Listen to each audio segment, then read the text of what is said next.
This week on Marketplace Middle East, Egypt's shaky economy and its presidential race. We take a look at the challenges facing the Arab world's most populous country, and a day in the life of an ex-broker in Dubai who traded in stocks for sandwiches. All applications are in for Egypt's presidential election next month. From reformists to former members of the government, all are vying to lead Egypt on a new path following last year's revolution. One of the most pressing issues is the economy, with all candidates putting it high on their agenda. But as Ian Lee found out, they have a long way to go before the economy is up and running at full steam.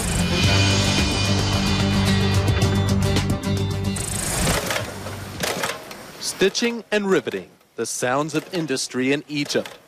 At this Cairo factory, over 1,000 workers are creating the popular Levi's jeans. But business hasn't always been humming along. 2011 was so hard for us. It was panic everywhere, non-stability, the sustainability of even labor. Thanks God, because this factory, I would say, we didn't have a single case of demonstrations. The labor was so loyal to the factory. Magdi Tolba attributes good wages, benefits, and working conditions for keeping his employees happy, and thus the machines running. His jeans also benefit from investors eager to take advantage of duty-free status with the United States through the qualifying industrial zones. To qualify, 10.5% of his product, or these pockets and zippers, have to come from Israel. Tolba hopes to increase production and employment to 5,000 workers, exporting 15 million pairs of jeans a year, a potential $150 million deal. But his bullish outlook is rare in Egypt. The country's economy is currently in shambles since the popular revolution that ousted President Hosni Mubarak. Some of the problems in Egypt that need to be fixed immediately are the unemployment rate. Official data says it's 12%, but it's actually over 18%. 40% of the population lives under the poverty line, and 20% live around the poverty line, says Mohamed Gouda. It's now up to Gouda and his Muslim Brotherhood's Freedom and Justice Party to solve Egypt's economic woes. Rising to power in the parliamentary elections, the FJP is tasked with piecing the economy back together. To build a strong country, we need to build a good infrastructure able to handle redevelopment, protect competition to avoid monopolization, and we need to make sure the profits return to the poor, he says. Gouda is confident his party can put the country back on track, but the thought of an Islamic party running the government has many uneasy. The general assumption that's out in the world is the Muslim Brotherhood are not ready for government. With a number of meetings here, it's very clear they are. They've taken accepted a lot of help from around the world, looked themselves for many economic examples of success. Many of the Muslim Brotherhood members of parliament and supporters are entrepreneurs, albeit most of them small entrepreneurs, so they're pro-business. Egypt faces enormous hurdles, says Angus Blair, chairman and CEO of the Cairo-based think tank Signa Institute. Blair says the economy needs to grow at 7% for the poor to feel an impact.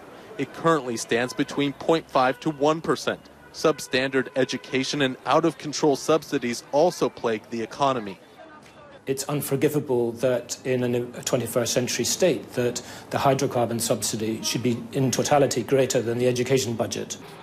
Egypt also faces rising food prices. The key issue, which does not get too much coverage, is the fact that food price inflation remains amongst the highest in the world.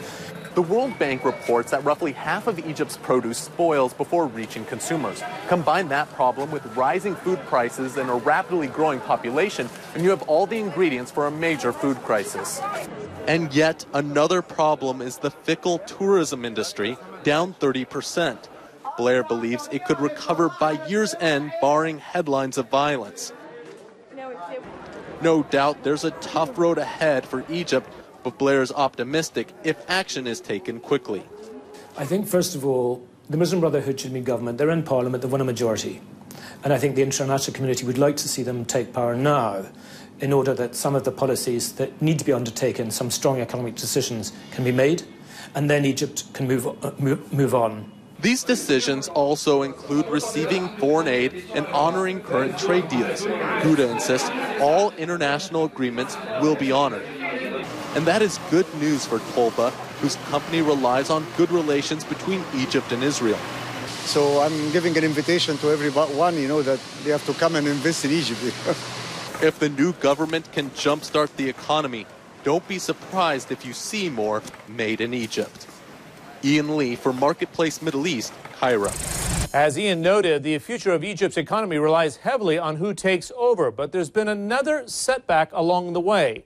An Egyptian court has suspended the country's Constitution Committee over concerns it doesn't meet the requirement that it reflects the diversity of Egyptian society. Critics argue the committee is dominated by Islamists who have won a majority in parliament. But that is denied by Gehed Al-Haddad, a senior advisor to the Muslim Brotherhood. The best practices that we have reviewed around the world show that forming and writing a constitution, both in terms of the Constitution Committee and the writing itself, has included the insight of Parliament, because this is the representation of the people in terms of the ratios and their choice.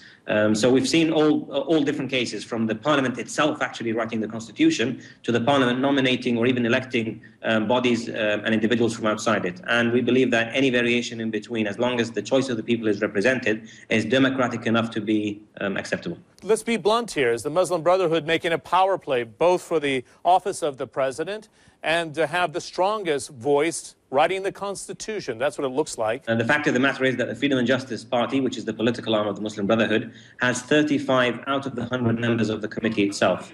Although in both the upper and lower houses we have more than 50%. So we're actually having a lesser percentage than we could have had if we wanted to have any dominance or majority in voting or the writing of the Constitution. With regards to the IMF loan here, your party doesn't like the terms that are on the table. The delegation has left Cairo. What happens next? What are the demands that you're making here?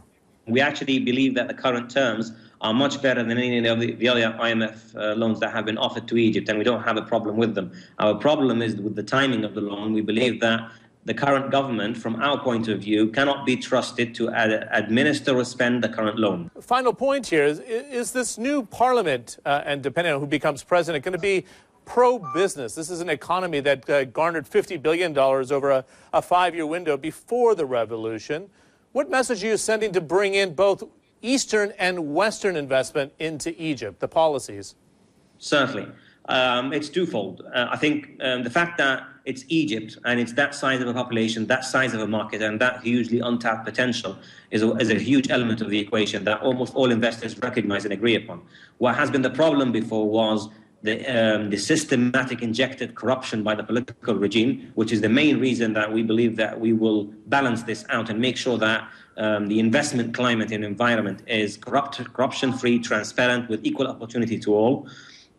The second major element is that from our party's point of view, we believe that any type of service or product that can be provided to the citizens by the private sector at a better cost, better price, better quality, we will let the private sector do it, and the state will be the regulatory body only. Once again, Gehed Al-Haddad. Up next, what do stocks and sandwiches have in common? We'll tell you when we come back.